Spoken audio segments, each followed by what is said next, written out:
എല്ലാവർക്കും സ്വാഗതം. ഈ റിവ്യൂ ഇഷ്ടപ്പെടുവാണെങ്കിൽ ഒന്ന് ലൈക്ക് ചെയ്തും സബ്സ്ക്രൈബ് ചെയ്തും സപ്പോർട്ട് ചെയ്യണേ. അപ്പോൾ ഹരിയെ വിളിച്ചുകൊണ്ട് രാജീവൻ അവരെ സംസാരിച്ചുകൊണ്ടിരുന്ന മുറിയിലേക്ക് ചെല്ലുവാണ്. എന്നിട്ട് കയറി വാടാ എന്ന് പറയുമ്പോൾ പയ്യെ തല മാത്രം ഇട്ടിട്ട് ചോദിക്കുന്നുണ്ട്, എന്തിനാ കൊച്ചാ എന്നെ ഇടിക്കാനാണോ എന്ന്.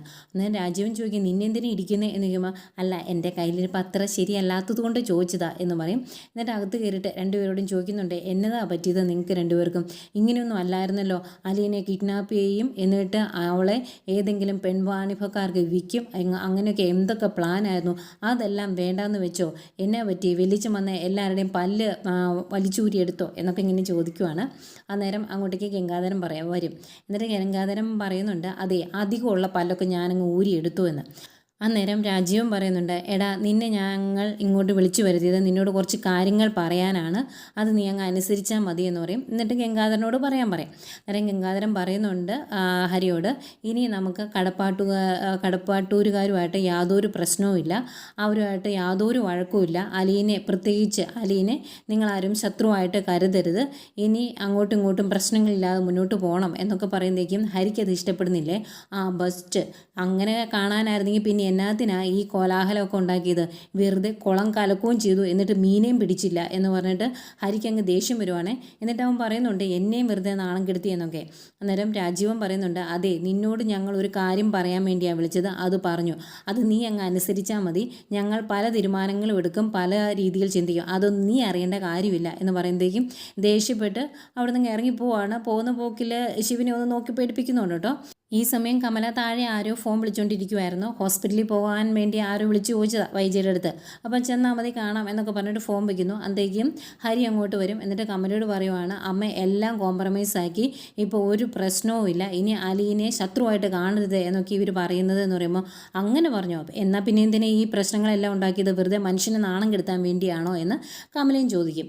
എന്നിട്ട് ദേഷ്യപ്പെട്ട് ചോദിക്കുന്നുണ്ട്, നിനക്ക് ചോദിക്കാൻ മേലായിരുന്നോ, അവിടെ വൈദ്യ ഈ പരുവത്തിനാക്കി ആ വീട്ടിൽ കയറി കൂടിയ അലീനെ ഒന്നും ചെയ്യണ്ടേ, അവൾ അവിടെ അങ്ങ് വാണോട്ടെ, അതാണോ ഇവരുടെ ഉദ്ദേശം, അത് നിനക്ക് ചോദിക്കാൻ മേലായിരുന്നോ എന്നൊക്കെ ചോദിക്കുമ്പം ഹരി പറയുന്നുണ്ട്, അതെങ്ങനെയാണ് ഞാൻ ചോദിക്കുന്നത്, ഞാൻ ചോദിച്ചപ്പോൾ എന്നോട് പറഞ്ഞത് അലീനെ ശത്രുവായിട്ട് കാണരുത്, അവളെ ഒരു സഹോദരിയെ പോലെ കാണണം എന്നൊക്കെയാണ് എന്ന് പറയും. അന്തേക്കും കമല, പിന്നെ അങ്ങനെ കാണാൻ പറഞ്ഞോ, എന്നാൽ എനിക്കിതൊന്നും അറിയാമല്ലോ, എനിക്ക് ചോദിക്കാനുള്ള അവകാശമുണ്ട്, ഞാനത് ചോദിക്കുക തന്നെ ചെയ്യും, ഞാൻ അത്രയും നാണം കെട്ടിട്ടുണ്ട് എന്നൊക്കെ പറയുമ്പോഴേക്കും അമ്മ പോയി ചോദിക്കുക എന്ന് പറയും. അന്നേരം കമല പറയുന്നുണ്ട്, അങ്ങനെയാണെങ്കിൽ ഇനിയിപ്പം ഇവിടെ ബബിതി രോഹിത്തിനെ നിർത്തേണ്ട കാര്യമില്ല, അവരും തിരിച്ച് പറഞ്ഞു വിടാമല്ലോ എന്ന്. അന്നേരം ഹരി പറയും, വേണ്ട അവരുടെ കാര്യം അങ്ങനെ പറയണ്ട എന്ന് പറയുമ്പോൾ, അതെന്താ കാര്യം എന്ന് ചോദിക്കും. അന്നേരം ഹരി പറയുവാണ്, എനിക്കൊരു കൂട്ട് വേണ്ടേ, എല്ലാവരും പോയി കഴിയുമ്പോൾ ഞാൻ വെറുതെ ഇരിക്കുമല്ലേ, അവർ 2 ദിവസം കൊണ്ട് ഇവിടെ നിൽക്കട്ടെ എന്ന് പറയുവാണ്. അന്നേരം ദേഷ്യത്തോടെ കമല പറയുന്നുണ്ട്, ഈ പ്രശ്നങ്ങൾക്കെല്ലാം കാരണം ആ ഗംഗേട്ടനാണ് എല്ലാവരും പറഞ്ഞ് തിരിച്ചത് എന്ന്.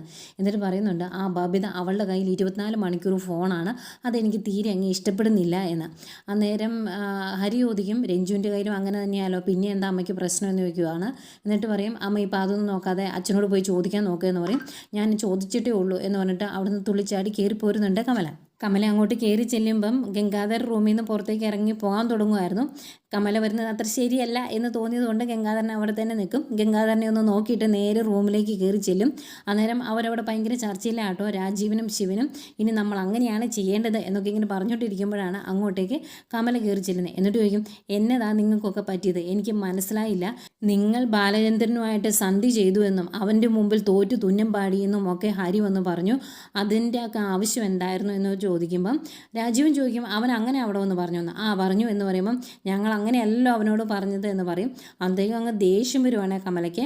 കമല ചോദിക്കുന്നുണ്ട്, നിങ്ങൾക്കൊക്കെ എന്നതാ പറ്റിയത്, ശരിക്കും അവിടെ പോയി അവളെ അവിടുന്ന് വലിച്ചിറക്കി വിടണം എന്നൊക്കെ പറഞ്ഞുകൊണ്ടിരുന്നിട്ട് ഇപ്പം ആ കാര്യങ്ങളെല്ലാം വേണ്ടെന്ന് വെച്ചു, ഇനിയിപ്പം അവൾ എന്നേക്കുമായിട്ട് അവിടെ തന്നെ നിൽക്കട്ടെ എന്നാണോ നിങ്ങളുടെ ഉദ്ദേശം, അത് തന്നെ തീരുമാനിച്ചു എന്നൊക്കെ ചോദിക്കുമ്പം ശിവൻ പറയുന്നുണ്ട്, എത്ര കാലം അവിടെ നിൽക്കും, പ്രായമായ പെൺകുട്ടിയല്ലേ, അവളെ കല്യാണം കഴിപ്പിച്ചയക്കണ്ടേ, അന്നേരം പൊയ്ക്കോളിയല്ലേ എന്ന് ചോദിക്കുമ്പോൾ, അവളുടെ കല്യാണം നടത്താനും നിങ്ങൾ തീരുമാനിച്ചോ, എന്നാൽ ഒരു കാര്യം ചെയ്യുക, നിങ്ങളുടെ മോനെ കൊണ്ട് തന്നെ അങ്ങ് കെട്ടിക്കേ എന്നിങ്ങനെ പറയുക. അന്നേരം ശിവൻ പറയുന്നുണ്ട്, എനിക്ക് കുഴപ്പമൊന്നുമില്ല, പക്ഷെ അലീനെയും ബാലേന്ദ്രനെ സമ്മതിക്കുമോ അറിയത്തില്ല, അങ്ങനെയാണെങ്കിൽ എനിക്ക് കുഴപ്പമില്ലായിരുന്നു എന്ന് പറയുമ്പോൾ, അതാണോ നിങ്ങളുടെ ഉദ്ദേശം, അങ്ങനെ എന്തെങ്കിലും സംഭവിച്ചിട്ടുണ്ടെങ്കിൽ അന്ന് ഞാൻ സൂസൈഡ് ചെയ്യും എന്ന് പറയുക കമല. അന്നേരം രാജീവൻ ചോദിക്കുന്നുണ്ട്, ശിവേട്ടനില്ലാത്ത വൈരാഗ്യവും ദേഷ്യമൊക്കെ കമലയുടെ എന്തിനാണ് എന്ന്. അന്നേരം എനിക്ക് വൈരാഗ്യം വരും, ഞാൻ ഒരാളെ വെറുത്തിട്ടുണ്ടെങ്കിൽ വെറുത്തതാണ്, ഇനി ഒരിക്കലും അല്ലാത്ത രീതിയിൽ ചിന്തിക്കാൻ എന്നെക്കൊണ്ട് സാധിക്കത്തുമില്ല എന്ന് പറയുമ്പം ശിവൻ ചോദിക്കും, നീ ആരെയാ വെറുത്തത് എന്ന്. ബാലേന്ദ്രനെയും അയാളുടെ മോളെയും എന്ന് പറയുമ്പോൾ അത്രയേ ഉള്ളൂ, നീ കുറച്ചുകൂടെ വെറുത്തോ, എന്നാലും കുഴപ്പമൊന്നുമില്ല എന്ന് പറയും. അന്നേരവും ഭയങ്കര ദേഷ്യത്തിലാണ് കമലെ. അന്നേരം രാജീവും പറയുന്നുണ്ട്, കമലയെടുത്ത് എന്തിനാ ഇങ്ങനെ പ്രശ്നമാക്കുന്നത്, അങ്ങോട്ടും ഇങ്ങോട്ടും തല്ലിത്തീരുന്നേ ഭേദം കാര്യങ്ങളെല്ലാം കോംപ്രമൈസ് ആക്കുന്നതാണ് നല്ലത് എന്ന് ഞങ്ങൾക്ക് തോന്നി. വൈജയന്തിക്ക് വേണ്ടിയാണ് ഞങ്ങൾ ഈ കാര്യങ്ങളെല്ലാം ഇങ്ങനെ തീരുമാനിച്ചത് എന്നിങ്ങനെ പറയുമ്പം അവൾക്ക് വേണ്ടിയോ, ശരിക്കും അവളെ ഈ അവസ്ഥയിലേക്ക് എത്തിച്ചത് ബാലേന്ദ്രനും ആ പെണ്ണും കൂടിയല്ലേ എന്ന് വയ്ക്കുമ്പം രാജീവൻ പറയുന്നുണ്ട്, അത് അവർ കാരണം മാത്രമൊന്നുമല്ല, വൈജയന്തിയുടെ ദേഷ്യവും അതുപോലെ അഹങ്കാരം കൂടിയാണ് എന്ന് പറയുമ്പോൾ അഹങ്കാരവും ഇതെന്താ നിങ്ങൾ ഇങ്ങനെയൊക്കെ സംസാരിക്കുന്നത് എന്ന് ചോദിക്കും.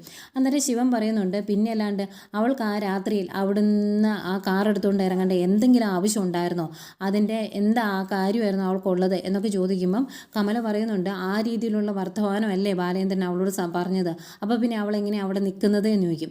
അന്നേരം രാജീവൻ പറയുന്നുണ്ട്, അന്ന് ആ പ്രശ്നത്തിന് ശേഷം വൈജയന്തി വാ തുറന്നിട്ടില്ല, പിന്നെ ബാലേന്ദ്രൻ എന്താ പറഞ്ഞത് എന്ന് നമ്മളെങ്ങനെയാണ് അറിയുന്നേ എന്ന്. അന്നേരം കമല പറയുന്നുണ്ട്, അത് ബാലേന്ദ്രൻ തന്നെ പറഞ്ഞല്ലോ, അന്ന് അവൾ ചോദിച്ചു ഇവിടെ അലീനെ വേണോ ഞാൻ വേണോ എന്ന് ചോദിച്ചപ്പം ബാലേന്ദ്രൻ അലീന മതി എന്ന് പറഞ്ഞെന്ന്. ആ ദേഷ്യത്തിലല്ലേ അവൾ അവിടുന്ന് ഇറങ്ങിപ്പോകുന്നത്, എന്നിട്ട് നിങ്ങൾ ഇതെല്ലാം കണ്ടില്ല കേട്ടില്ല എന്ന് നടിച്ച് അവിടെ കോംപ്രമൈസ് ചെയ്യാൻ പോയി, നിങ്ങൾക്ക് നാണമില്ലേ എന്നൊക്കെ ചോദിക്കുവാണ്. എന്നിട്ട് രാജീവിൻ്റെ അടുത്ത് വന്നിട്ട് ചോദിക്കുന്നുണ്ട്, നിനക്കും കിട്ടിയില്ല കാരണത്തോരണം, അതും പൊത്തിപ്പിടിച്ച് നീയും സിംഗപ്പൂരിന് പോയതല്ലായിരുന്നോ എന്നൊക്കെ ചോദിക്കുവാണ്. രണ്ടെണ്ണത്തിനെ ഇളക്കാവുന്ന മാക്സിമം ഇളക്കാൻ നോക്കുന്നുണ്ട് കമല. അന്തേക്കും ഗംഗാധരൻ അങ്ങോട്ട് കയറി വരും. എന്നിട്ട് ചോദിക്കും, കമലെ നിനക്ക് എന്താ ഇപ്പോൾ വേണ്ടത്, ആണുങ്ങളെ അങ്ങോട്ടും ഇങ്ങോട്ടും ഓരോന്ന് പറഞ്ഞ് തല്ലിച്ച് ഇനിയും ഇവിടെ പ്രശ്നങ്ങൾ ഉണ്ടാക്കാനാണോ നീ തീരുമാനിച്ചേക്കുന്നത്, നിനക്ക് എന്താ ഇത്ര പ്രശ്നം എന്ന് ചോദിക്കുമ്പം എനിക്ക് പ്രശ്നം വരും, കാരണം അവൻ ആ ബാലേന്ദ്രൻ എന്നെ അവിടുന്ന് ചൂലുകൊണ്ടാണ് അടിച്ചിറക്കിയത്, അതെനിക്ക് മറക്കാൻ പറ്റില്ല എന്ന് പറയും. അന്നേരം ഗംഗാധരൻ ചോദിക്കുന്നുണ്ട്, എന്തിനാ അവൻ അങ്ങനെ ചെയ്തത്, അവൻ്റെ വീട്ടിൽ കയറി അവൻ സംരക്ഷിച്ചുകൊണ്ടിരിക്കുന്ന ഒരു പെൺകുട്ടിയെ വലിച്ചിറക്കി എവിടെയോ കൊണ്ട് ഇറക്കി വിട്ടു, ആ സ്ഥിതിക്ക് അവൻ പിന്നെ എന്ത് ചെയ്യണമായിരുന്നു, ബാലേന്ദ്രനായതുകൊണ്ട് ചൂലുകൊണ്ടേ അടിച്ചോളൂ, ഞാനായിരുന്നെങ്കിൽ ചൂരിലെടുത്തേനെ എന്ന് പറയുമ്പോഴേക്കും ഭയങ്കരമായിട്ട് അങ്ങ് ദേഷ്യം വരുവാണ് കമലയ്ക്ക്. എന്നിട്ട് ശിവൻ്റെ അടുത്ത് വന്നിട്ട്, പറഞ്ഞത് കേട്ടോ, ഇതെല്ലാം കേട്ട് വെറുതെ നിൽക്കുവാണോ നിങ്ങളെ എന്ന് ചോദിക്കും. അന്നേരം ശിവൻ ചോദിക്കും, ഞാൻ എന്നാ ചെയ്യണ്ടേ, ഇത് കേട്ടിട്ട് ഞാൻ ഗംഗേട്ടൻ്റെ 2 തല്ല് വെച്ച് കൊടുക്കണോ എന്ന് ചോദിക്കും. അന്നേരം പറഞ്ഞിട്ട് കാര്യമില്ല, ആണുങ്ങളില്ലാത്ത വീട്ടിലോട്ട് വന്ന് കയറിപ്പോയില്ലേ എന്ന് ചോദിക്കും. അന്നേരം ശിവന് ദേഷ്യം വരും. ശിവൻ ചോദിക്കും, നീ ആരുടെ കാര്യമാടി പറഞ്ഞത്, എവിടെയാടി ആണുങ്ങളില്ലാത്തത് എന്ന് ചോദിക്കുമ്പം ഇവിടുത്തെ കാര്യം തന്നെയാണ് ഞാൻ പറഞ്ഞത്, പറഞ്ഞിട്ട് കാര്യമില്ല, ഇതെല്ലാം അനുഭവിക്കേണ്ടത് എൻ്റെ വിധിയാണ് എന്നൊക്കെ പറഞ്ഞിട്ട് കമല അങ്ങ് പോകാൻ തുടങ്ങുന്നതേക്കും ശിവൻ പിടിച്ചു നിർത്തും. അതെ, നീ അവിടെ നിന്ന് ഞാൻ ചോദിച്ചതിന് മറുപടി പറഞ്ഞിട്ട് പോയാൽ മതി, നീ പറഞ്ഞല്ലോ ഇവിടെ ആണുങ്ങളില്ല എന്ന്, പിന്നെ എങ്ങനെയാടി നിനക്ക് 3 മക്കളുണ്ടായത്, നീ അത് വീട്ടിൽ നിന്ന് പോരുമ്പോൾ കൊണ്ടുവന്നതാണോ അതോ എൻ്റെ തന്നെയല്ലേ എന്നൊക്കെ ചോദിക്കുമ്പോഴത്തേക്കും അതേ എന്ന് പറയും. എൻ്റെ മുഖത്ത് നോക്കി പറയണം, നിൻ്റെ 3 മക്കളുടെ അച്ഛൻ ആരാ എന്ന് ചോദിക്കും. അതായത് ശിവേട്ടൻ തന്നെയാ എന്ന് പറയുമ്പോൾ പിന്നെ എങ്ങനെയാടി ഞാൻ ആണല്ലാതാകുന്നത്, ഒരെണ്ണം വെച്ച് തന്നുകൊണ്ട് നിൻ്റെ മുഖവും മൂക്കും ഒരുമിച്ചാകും എന്ന് പറഞ്ഞാൽ അടിക്കാനായിട്ട് കൈ ഓങ്ങുന്നുണ്ട്. ഇതെല്ലാം കണ്ടിട്ട് ദേഷ്യപ്പെട്ട് കമല തുള്ളിച്ചാടി അവിടെ നിന്ന് പോരും. ഇത്തിരി വിഷമമാകുന്നുണ്ട് ഗംഗാധരനും. അത് കഴിഞ്ഞ് ഗംഗാധരൻ മുത്തശ്ശിയുടെ റൂമിലോട്ട് വരുവാണ്. ഈ സമയം മുത്തശ്ശി തന്നെത്താനെ ഒന്ന് എഴുന്നേറ്റ് നടക്കാൻ വേണ്ടി ശ്രമിക്കുവാണ്. അന്നേരം ഗംഗാധരൻ വന്നിട്ട് ചോദിക്കുന്നുണ്ട്, ഇതെന്താ അമ്മ ഇങ്ങനെ ഒക്കെ ചെയ്യുന്നത്, ആവശ്യമില്ലാത്ത പരിപാടി ചെയ്യേണ്ട കാര്യമുണ്ടോ എന്ന് ചോദിക്കുമ്പം, എടാ ഒരു അടിയെങ്കിലും തന്നെ നടക്കാൻ പറ്റുമോ എന്ന് നോക്കുമായിരുന്നു, ഇനിയിപ്പോൾ ഒരാളുടെ സഹായം ഇല്ലാതെ ഇതൊന്നും ചെയ്യാൻ പറ്റില്ല എന്ന് പറയും. എന്നിട്ട് ചോദിക്കുന്നുണ്ട്, നിന്നെ ഇവിടെ കാണാനില്ലായിരുന്നല്ലോ 2 ദിവസം, വന്നു എന്ന് കേട്ടു, മിന്നായം പോലെ ഒന്ന് കണ്ടു, അതിനുശേഷം എവിടെയായിരുന്നു എന്നൊക്കെ ചോദിക്കും. അന്നേരം ഗംഗാധരൻ പറയുന്നുണ്ട്, 2 ദിവസമായിട്ട് ഞാൻ ആകെ തിരക്കിലായിരുന്നു, അതിന് കാരണമുണ്ട്, ഇവിടുത്തെ 2 പേരുണ്ടല്ലോ ശിവനും രാജീവനും കൂടി, അവർ അലീനെ തട്ടിക്കൊണ്ടുപോയി മേലുകാവിൽ ഒരു വീട്ടിൽ കൊണ്ട് പൂട്ടിയിട്ടേക്കുമായിരുന്നു. ബാലേന്ദ്രൻ പോലീസിൽ കേസ് കൊടുത്തു, ആകെ പ്രശ്നമായി, ഞാൻ വന്ന് രക്ഷിച്ചതുകൊണ്ടാണ്, അല്ലെങ്കിൽ 2 എണ്ണവും ഇപ്പം അങ്ങ് ജയിലിൽ കിടന്നേനെ എന്നൊക്കെ പറയുമ്പോഴേക്കും മുത്തശ്ശി ചോദിക്കുന്നുണ്ട്, ഇത് എന്ത് പണിയാണ് ഇവന്മാർ കാണിച്ചേ, പോലീസും അധികാരവും ഒക്കെ ഉള്ള നമ്മുടെ നാട്ടിൽ ഇത് വല്ലതും നടക്കുമോ, ഇത്രയ്ക്ക് പൊട്ടത്തരമൊക്കെ അവന്മാർ എന്തിനാണ് ചെയ്തു വെച്ചത് എന്നൊക്കെ ചോദിക്കുവാണ്. എന്നിട്ട് വിഷമത്തോടെ ഗംഗാധരനോട് പറയുവാണ്, എടാ മോനെ, നീ വൈജയുടെ കാര്യത്തിൽ ഒരു തീരുമാനമാക്കിയിട്ടേ പോകാവുള്ളൂ, അവളൊരു പാവമാണ് എന്ന്. അന്നേരം അവളോ പാവോ എന്നിങ്ങനെ പറഞ്ഞ് ദേഷ്യം വന്നുണ്ട് ഗംഗാധരന്. എന്നിട്ട് ഗംഗാധരൻ പോയി വാതിലടച്ചിടും. എന്നിട്ട് അടുത്ത് വന്നിരുന്ന് പറയുന്നുണ്ട്, അമ്മേ ഒരു കാര്യം ഓർക്കണം, അവളുടെ ജീവിതം എങ്ങനെയായിരുന്നു എന്നുള്ള കാര്യം, അവൾക്ക് 3 മക്കളുണ്ട്, അതുകൊണ്ട് അവളെ സംരക്ഷിക്കണമെന്ന് അമ്മ പറഞ്ഞില്ലേ, 3 മക്കളെ ഉള്ളോ, 4 എണ്ണത്തെ അവൾ പ്രസവിച്ചിട്ടില്ലേ എന്ന് ചോദിക്കുമ്പോൾ അത് പണ്ടല്ലേടാ, ആ കാര്യം എന്തിനാ ഇപ്പോൾ ഓർക്കുന്നത്, അതിൻ്റെ ആവശ്യമില്ലല്ലോ എന്ന് പറയും. എന്നിട്ട് പറയുവാണ്, ബാലേന്ദ്രൻ എന്തൊക്കെയാണ് അവളോട് ചെയ്യുന്നത്, അവളൊരു പെണ്ണല്ലേ, ഒരു ഭാര്യയല്ലേ, അവൾ അവൾക്ക് സഹിക്കാൻ പറ്റുമോ ഇതൊക്കെ എന്നിങ്ങനെ ചോദിക്കുമ്പം ഗംഗാധരൻ ചോദിക്കുന്നുണ്ട് അവൾ ചെയ്തതൊക്കെ ശരിയായിരുന്നോ എന്ന്.